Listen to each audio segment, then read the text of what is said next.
Ég sá þetta bara fyrir mér svolítið svona sem svona vaðlög á almenningssvæði þar sem maður gat svona sest og tylt fótum í vatn og spjalla saman.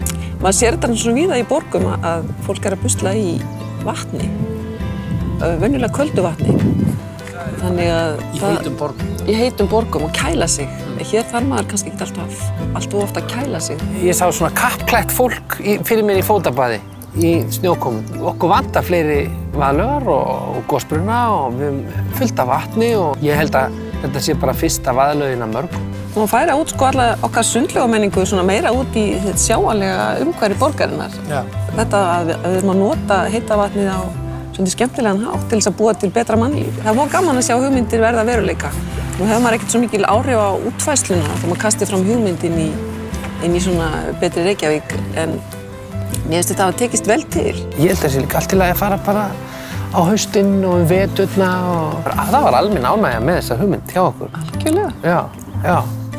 Bestu hugmyndirnar koma frá fólkinu.